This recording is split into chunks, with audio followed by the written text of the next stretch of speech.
আসসালামু আলাইকুম এভরিওয়ান, সকলে কেমন আছেন? আশা করছি সবাই ভালো আছেন, আমিও ভালো আছি। তো আজকে তো সকাল থেকে বাড়িতে রান্নার জন্য তোড়জোড় লেগে গেছে। যেহেতু আজকে বাড়িতে একটা মিলাদ রয়েছে, তার জন্য আমরা সবাই এখানে বসে পড়েছি আদা রসুন পেঁয়াজ এগুলো কাটার জন্য।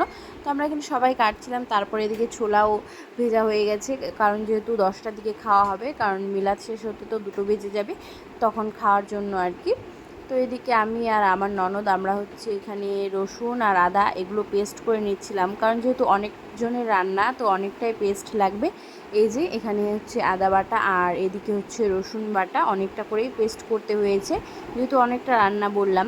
তারপর এদিকে ডালের জন্য এখানে পনির টমেটো এগুলো সব কাটা হয়ে গেছে, ডালের মধ্যে পনির আর টমেটো দেওয়া হবে। আর এদিকে নিয়ে এসেছে মাছ, মানে মাছও রান্না হবে যেহেতু, তো কিছু মাছ নিয়ে এসেছিলো। এদিকে তো আমার বর একদম সেজে গুজে পাঞ্জাবি পরে টুপি পরে একদম মিলাদের জন্য রেডি হয়ে গেছে।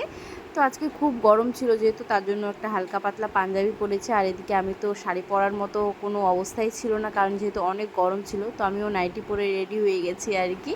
আর এদিকে আমাদের বাড়ির ছোট ছোট সদস্যরা, তারপরে যে এখানে মিলাদ হচ্ছে, অনেক সবাই এসে গেছে। আমার বাবার থেকে শুধু আমার বাবাই এসেছে, ভাই ওরা কেউ আসেনি, যেহেতু অনেক গরম ছিল কেউ বাড়ি থেকে বের হতেই চায় না। তো এখানে মিলাদ হচ্ছে আর অনেকজনই এসেছিল, অনেক গরম ছিল যেহেতু, তাও সবাই এসেছে। তো এটা ছিল আমার হচ্ছে দাদু শ্বশুরের বাৎসরিক মিলাদ। আর কদিন ধরে বৃষ্টি বৃষ্টি হচ্ছিল, কিন্তু আজকে গরমটা বেশ পড়ে গেছে। আর এই যে এখানে আমাদের ছোট্ট সদস্য, আমার এক ননদের ছেলে, ওর নাম হচ্ছে তাবরেজ।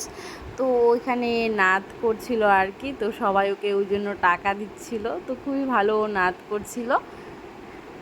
তো আজকের মতো ব্লগটা এই পর্যন্তই, দেখা হবে নেক্সট ব্লগে ইনশাআল্লাহ। Tata bye bye. তো আমার ব্লগটি ভালো লাগলে লাইক কমেন্ট এবং শেয়ার করে দেবেন, আর পেজটিকে ফলো করে দিবেন।